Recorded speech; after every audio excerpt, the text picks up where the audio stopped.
We're starting in today on the next to last topic in class, and that's the biomechanics of cycling.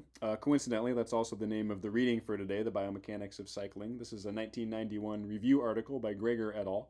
I think this is the longest, or certainly one of the longest readings of the semester, checking in at 43 pages here. This one, like all of the reviews that I start each new section in class with, you're not going to be tested specifically over the content of this paper. Don't read this with the mind that you need to like memorize the content of it or figure out what question I'm going to ask on the exam from this. I'm not going to ask a question motivated by this reading specifically. This is just intended for you to kind of skim through and give you a general kind of superficial overview of what topics biomechanists consider important and relevant for performance in cycling. So kind of read it with that in mind. And most of my video here won't really be about this paper specifically. It'll be more just kind of a general, kind of self-motivated introduction to the biomechanics of cycling. For me specifically, coming from a running background, I was a lifelong runner before I started cycling about 3 years ago or so. I got some running injuries that weren't healing quickly and were preventing me from running much, and I was going kind of nuts in the absence of that. And so largely for like mental health reasons, I bought a bike and started cycling a little bit more and enjoyed that. And once I healed up, started getting into cycling more and into triathlon more when I could run again. And so that was kind of my orientation to cycling. So I kind of think of cycling often in comparison to something that I know better and have more experience with in terms of running for distance. I would generally describe cycling as being biomechanically more constrained and simpler than the biomechanics of running in terms of the actual motion of the athlete's body, but mechanically at least as complicated as running and maybe more complicated as running, owing to the mechanics of the required equipment, the bike, which are considerably more complicated than the mechanics of equipment in running. And so we'll cover each of those topics today, the mechanics or the biomechanics of cycling and why it's generally simpler in terms of body motions compared to running, but also the mechanics of the bike and how that can affect the overall mechanics of the rider/bike system altogether in terms of that complexity. Okay, what am I getting at here when I say the cycling biomechanics are simpler than the running biomechanics? This relates, let me pull up my video here. This relates to an important topic in mechanics and in dynamics called degrees of freedom. And so let me give you guys a demonstration of degrees of freedom here in running and in cycling. And see which one we think is more complicated from that perspective. Okay, lighting down here may not be the best. I'm in my armchair cycling biomechanics lab, which is my basement. So for running, suppose I'm running along here and you just freeze me at any particular point in time in that motion, and you want to know what is the pose of my leg at this particular point in time. How mechanically can I describe what's going on with my leg right now? To do that, you would need 3 independent pieces of kinematic information. You would need to know my hip angle, you would need to know my knee angle, and you would need to know my ankle angle. Okay. Those 3 pieces of information are the degrees of freedom or are referred to as the degrees of freedom of my leg in that situation in the parlance of biomechanics and system dynamics. They are called degrees of freedom because I need all 3 pieces of that information. I need the hip angle, the knee angle, and the ankle angle to fully describe the pose in terms of where it is in that 2D space of that system of the leg at that particular point in time. Another way you can look at that is, if I get my example back up here, if you want to describe the overall pose of my leg, if all I give you is the hip angle, that on its own doesn't tell you anything about my knee angle. My knee angle is an independent piece of information that has nothing directly to do with my hip angle. And same thing down here for my ankle angle. If I tell you the angle of the hip is this many degrees and the angle of the knee is that many degrees, that's great. That gives me those 2 things. But that tells me nothing about the angle of the ankle. That's a separate, independent piece of information. So those things are referred to as degrees of freedom because they're free/independent pieces of information from each other. The hip angle doesn't tell me directly anything about the knee angle or the ankle angle, for example. So I need to know all three of those things independently on their own to describe the full pose of that system, the full pose of the leg in that sagittal plane. Now for cycling, and keep that number in mind, keep that number 3 degrees of freedom in mind. Let me see if I can get a good shot of my bike here. And hopefully see the seat up there. I'm going to tilt it down a little bit because I don't like the light in the top there. Okay, now let's see what this looks like for cycling in terms of degrees of freedom of the leg. Put my cycling shoe on here. And any cyclist worth their salt will have shoes here that clip onto their pedal. So let me clip in here. Okay. And as I pedal my bike here, I still have those same 3 degrees of freedom that I had when I was running. I still have my hip, I still have my knee, and I still have my ankle down there. And I've actually added this 4th joint to the system here, this angle between my foot and my black shoe there, and between my crank, the part of the bike that I'm spinning there to turn the pedals and turn the wheels. And so I've actually added a 4th joint to my system there. So it seems like things got more complicated, right? Rather than just having 3 joints, hip, knee, and ankle, now I have 4 joints, hip, knee, ankle, and crank angle, I guess I'll call it, or shoe/crank angle. So how does this mean things are simpler mechanically? They're simpler because if I clip out here, when I'm running, I can move my foot in space here anywhere I want. I can move it wherever I want, side to side. I can move it wherever I want, up and down. When I'm clipped in to the bike here, I lose that freedom. I can no longer move my foot wherever I want. I can only move it along this circular path like that. So by constraining the motion of my foot here, by allowing it to not move wherever it wants, but it can only move along this path, the motion of my foot is now coupled to the motion of my hip and the motion of my knee. In other words, the motion of my foot here is no longer a function of just degrees of freedom. By knowing what my hip and my knee are doing, I can now compute or can now describe what my foot is doing. So my foot is no longer moving independently. It's a function of my hip motion and my knee motion by being constrained to move only along this circular path here. So even though there's this extra joint, there's this crank joint or foot crank angle, the overall motion of the whole limb is more constrained and actually has fewer degrees of freedom because of that constraint on the motion of the foot. It has to move along this circular path here. It can't just move wherever I want it to move in space.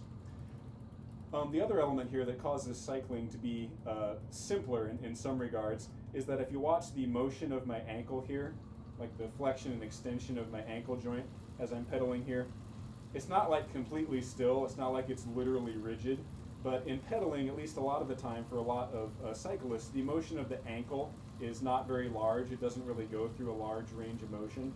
And so it's not like that's really a constraint, like I can move the ankle a lot if I want to, like I'm kind of exaggerating it here. But typically in pedaling, you don't see a great deal of motion at the ankle joint, and so this also kind of reduces the overall degrees of freedom in general of the system, in that, yeah, the ankle is technically a degree of freedom, but it's not really moving too much. So the whole leg there in running had 3 degrees of freedom.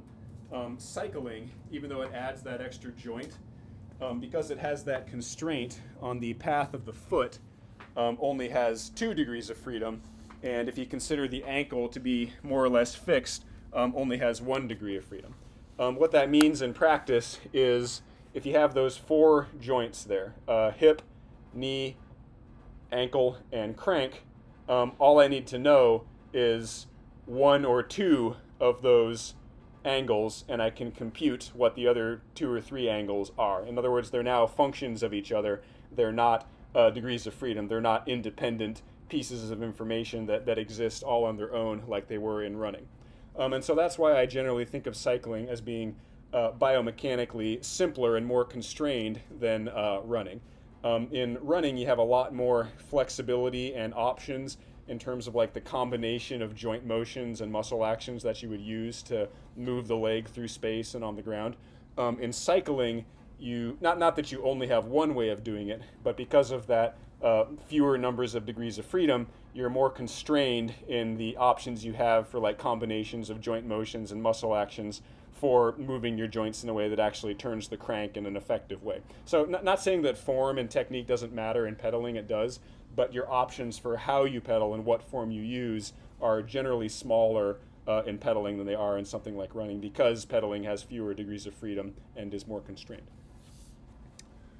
Okay, so that's the general perspective I wanted to cover today on biomechanics of pedaling. Let's talk a little bit here more about the mechanics of pedaling and of cycling. Another big difference between cycling and running is the main source of resistance to the motion of the body. And we talked a lot in running about how gravity is super important there. Like every time my foot hits the ground in running, gravity is immediately trying to pull my whole center of mass into the ground.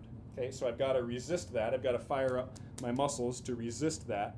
And then later on, I've got to keep firing them up to push against it and do work against gravity to move up against gravity and lift my center of mass up against gravity. In pedaling, and again, this is not a case where like it literally doesn't matter in pedaling, but it's much less important in cycling and in pedaling than it is in running. Let me give you an example there, if I can actually get my foot flipped in. So when I'm seated on my bike here, there's still, of course, gravity acting on me, but my weight is borne not by my muscles of my legs here, but by the seat of the bike and by the tires of the bike pressing against the ground there and transferring that weight to the ground. Okay? So I don't really have to do any major muscular work here to resist gravity when I'm sitting on my bike. I can just sit here kind of passively, and I don't really have to do any work with my leg muscles to work against gravity there. So as I'm pedaling here, as I turn the crank with my leg, I don't really have to work against gravity at all. That's not really a source of resistance here. It's a little bit of a source because when I get to the bottom of my pedal stroke here, I then have to lift my leg up against gravity. But that's a pretty small range of motion. It's, I don't know, whatever the length of the crank is times 2 that I have to lift the mass of my leg up. And that's a much easier task for my muscles than resisting gravity of my entire mass of my body every step that I take when I'm running. So it's not that gravity doesn't matter at all in cycling. It does have an effect. And especially if you're like standing up in the pedals, which a lot of cyclists do when they climb up hills, or just when they're trying to speed up fast.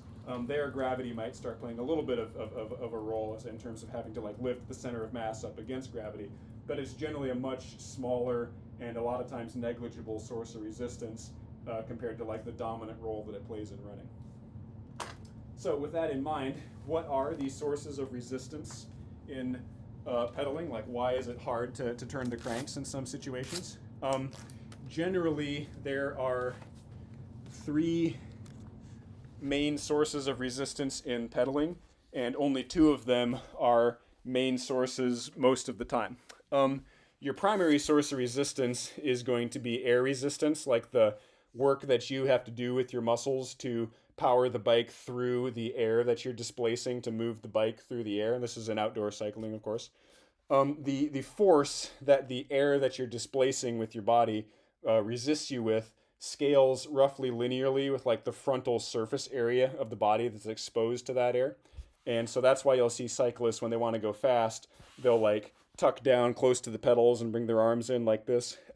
That's decreasing the frontal surface area that the air hits and is reducing the air resistance they have to overcome to pedal at a certain speed. The other main source of air resistance is that the force that the air pushes back on you with scales with the square of the speed that you're moving through the air. So as you try and pedal faster and faster, the air resistance for a given speed exponentially becomes greater and greater and greater. And so that's the main source of resistance in cycling. Depending on the situation, I think it's generally like 60 to maybe like 80% of like the total resistance in terms of the work your muscles have to do to pedal, to turn the pedals in cycling. Other big source of resistance in the absence of like a big gravitational source is called rolling resistance, and I'll demonstrate that from the back here. So here, as I pedal my bike, I turn the rear wheel here, and the wheel rotates. And as the wheel rotates, it presses against this cylinder here on my indoor trainer. Outdoors, it would be this. The cylinder here would be analogous to the road. The tire would press against the road and rotate there. As it rotates, the part of the wheel, or the part of the tire, sorry, that comes in contact with this cylinder deforms a little bit, like it squishes the tire and the rubber part and the air within the tire. It squishes that as it comes in contact with the cylinder here, or comes in contact with the road when the wheel is turning. And so you have to provide the energy with turning the crank here. You have to power the crank to turn, to deform the tire through that resistance. And so that the work that you have to do there to deform the tire continuously as it's spinning here requires a little bit of energy and muscular effort from your own muscles as you turn the crank to generate the power around the crank to do that. And that's referred to typically as rolling resistance in cycling. Generally, it's quite a bit smaller than air resistance. I think it's probably, I don't know, 15, maybe 20, maybe 25% of the total resistance. So it's not negligible, but it's nowhere near as big as air resistance. Other sources of resistance in cycling, if you're pedaling uphill, then gravity becomes a big factor. Then you have to constantly be increasing the potential energy of your mass and of the bike's mass to keep working against gravity to go uphill. This is why cyclists, when they want to climb a big hill, they will typically use a very light bike, because that reduces the mass of the whole system and the amount of potential energy that you have to inject into it as you climb up a hill.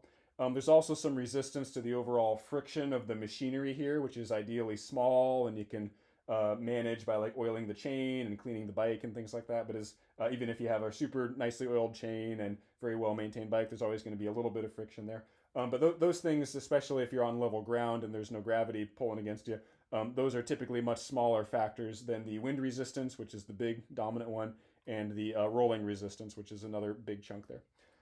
Indoors here on the trainer, when my bike is stationary, there's of course no wind resistance. The bike is standing put.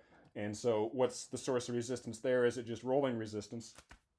This trainer is kind of old and kind of low tech. There's much more advanced, complicated trainers. But the way this one works is it tries to simulate air resistance in a sense by having some fluid inside the trainer here. How that works is, how that works is I turn the pedals here, and this spins the wheel and back. That wheel is touching this cylinder here on the trainer, so it spins that cylinder. Inside this chamber of the trainer is a fluid of some sort. I'm not sure what type. I think it's like an oil of some sort. So inside here is a fluid, and connected to this cylinder is like a paddle, like a water mill of some sort that turns inside this fluid as that cylinder is spinning. Okay. The way that fluid works is the faster you try to slice through it with that paddle, the stiffer that fluid gets and the more force it's going to resist that motion with. Kind of like if you're in a pool, if you just try to slide your hand slowly through the water, there's not much resistance. If you try to slide your hand fast through the water, then the water kind of stiffens up and pushes back on you harder. This is how we're able to like swim at faster speeds, because we try to move the hand fast, we try to move the hand hard. Water stiffens up, resists us, generates more propulsive force to kind of propel us through the water. Same idea here. The faster I spin the wheel, the faster that spins the cylinder, the faster it spins the paddle inside here through that fluid, the stiffer the fluid gets in response, and the harder it's going to resist that relative motion of the paddle. And the harder I'm going to have to pedal against the crank, the more power I'm going to have to generate here around the crank to keep spinning the wheel at that same speed. Okay, so kind of a clever mechanism for trying to simulate something analogous to air resistance. And since this is a fluid in here, it'll also scale roughly with the square the velocity that I'm spinning this at in terms of how hard, what force it will resist that spinning with. Okay, let's finish up here with a very amateur description of how bikes actually work and where the resistance comes from and where the speed comes from. So the way that a bike actually translates forward, like on the ground, is not super complicated. You turn the crank here through some magic of the pedals and the chain and the gears here. That spins the tire in back here. The tire is in contact with the ground and will rotate on the ground with a fixed contact point. And so because that contact point is fixed, the tire itself will be rolling forward, kind of like it's rolling down a hill. And every rotation that the tire makes, the bike will translate forward by that distance. So if the total distance of the tire that spins on the ground is 2 feet, then the bike will translate forward by 2 feet. Okay? And so the faster that you're spinning the tire, the more RPMs the tire is doing per unit time, the faster forward in terms of horizontal speed the bike will go. Okay, now what about all this gearing business, this chain and all these gears and stuff like that? What does that have to do with all this? The three key pieces here are the chain itself, which connects my gears, the set of gears in front, which is typically referred to as your chain ring, and the set of gears in back, which is typically referred to as your cassette. At least on like a racing bike, like a cycling for sport and performance bike, you'll typically have 2 gears in the front on the chain ring, and the cassette in the back will have like 10 or 11 or maybe 12 different gears on it. What's different about those gears? They are different sizes in terms of different diameters. And you can see here, if you look, this is probably best visualized right about here on my big ring in front. The gear, as a gear, has teeth on it. And the spacing between those teeth, like the distance between 2 consecutive teeth, is constant regardless of the size of the gear. So in terms of per unit distance around the perimeter of this gear, for each increment in size between there, this big gear has the same number of teeth per unit distance as this smaller gear. Okay, so the spacing between the gears is constant. Of course, the big gear then, because it's wider and just has more length there, has more total teeth on it. Okay. So you'll often see these gears described. Oh, sorry, lost my screen there for a sec. There we go. You'll often see these gears described by the number of teeth on it. Like a gear with a lot of teeth is a big, wide gear. A gear with a small number of teeth is a more narrow, smaller diameter gear. Okay? So how does this whole apparatus work in terms of rotating the tire and translating the bike forward? Notice here, as I spin my crank, which is what I would be directly spinning with my body, with my muscles, every revolution of the crank is 1 revolution of this front gear. Okay? But then if you watch the tire back here, every revolution of the crank is not necessarily 1 revolution of that back wheel. The crank rotates in synchrony with the front gear. Okay? So every revolution of the crank does 1 full revolution of this front gear. That, through the chain, then spins this gear on the back, and it's that rate of rotation that spins the wheel. Okay? Every rotation of the gear in back is 1 revolution of the wheel. Okay? So the rate of revolution of your crank actually has nothing directly to do with the rate of revolution of the wheel, and thus nothing directly to do with the actual speed of the bike. To determine the speed of the bike from the rotation of the crank, you'd have to know what gear you're in and size of the tire and things like that. So how does this whole apparatus work? The chain here is what connects these gears, and it's the ratio of number of teeth on this gear versus that gear, or the size of the front gear versus the back gear, that dictates the speed of the bike. In general, the bigger the gear ratio, which is the number of teeth in the front gear that you're in, divided by the number of teeth in the gear on the gear in the back that you're in, the bigger that ratio, the faster the horizontal speed of the bike is going to be for a given rate of pedaling, for a given revolutions per minute that you're putting out on the bike with your feet, all other things being equal. That's an example of the kind of thinking that I tell you to try to avoid in this class, just memorizing facts, like bigger gear ratio for a given pedaling rate is faster speed on the bike. Why mechanically is that? What is it about the mechanics involved that make that the case? It relates to the setup here of the chain, which is grabbing on and connecting to these teeth on the gears and spinning those gears, which is then, in the back at least, spinning the wheel. Okay? Let's look at a hypothetical situation here where suppose my gear on front had 36 teeth on it, meaning every time that gear goes through a revolution, it's going to grab 36 links or 36 holes on this chain to do a full revolution. So a full revolution here is going to move 36 links on this chain. Okay? Those same 36 links are going to pass over this gear in the back, and if the gear in the back only has 12 teeth on it, then it's going to do not one revolution like in the front, it's going to do 3 revolutions. Why? Because those 36 links that the revolution here did only have 12 teeth to grab onto the back here. Okay. So the first 12 links that these 36 teeth grab onto here are going to do one full revolution of that 12 teeth gear in the back, and then the next 12 are going to do another full revolution, and the next 12 another full revolution.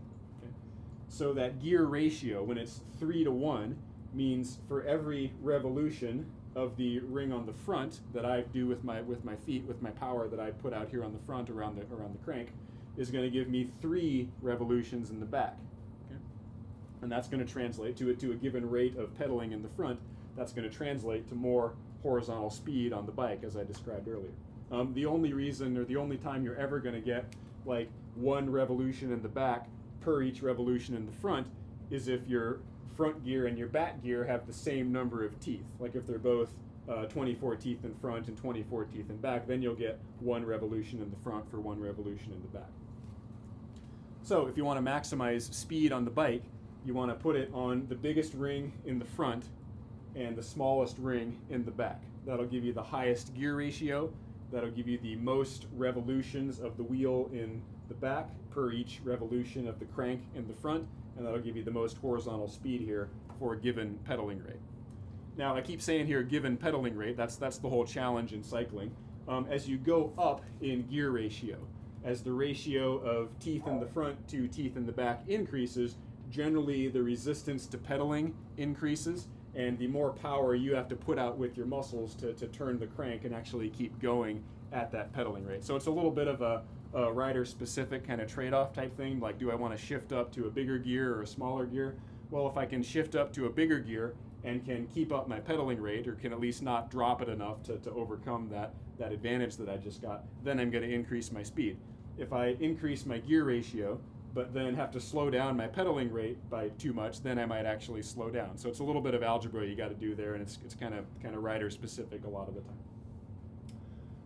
So why is it harder to speed up, or why is it harder to go at the faster speeds? Why don't I just ride in like the biggest gear in front, the smallest gear in back all the time if I want to go fast? It's harder, right? It's more effort, it's more resistance, but where does that come from? Well, you're trying to go faster, right? In the bigger gear, you're going to be turning this pedal and getting more speed, more forward speed of the bike for each revolution here. And that's going to increase your air resistance, right? As the velocity increases, the air resistance increases exponentially with that velocity. Also, as you go faster and faster, your rolling resistance back here will also increase. You will still be deforming the tire by about the same amount, but since it's rotating more, you'll have to be doing that work on the tire faster, so more power there that you have to supply to deform the tire at a faster rate. There's other reasons why pedaling harder or pedaling in the bigger gears is harder, but those are the 2 big ones. Generally, those sources of resistance will increase as you get into the bigger gear ratios because you're trying to move the bike faster and you're trying to spin the wheel back here faster. So more air resistance from moving the bike faster, more rolling resistance from spinning the tire faster. Okay, that is it for today for the intro. We will delve in next time to some more specific science of cycling.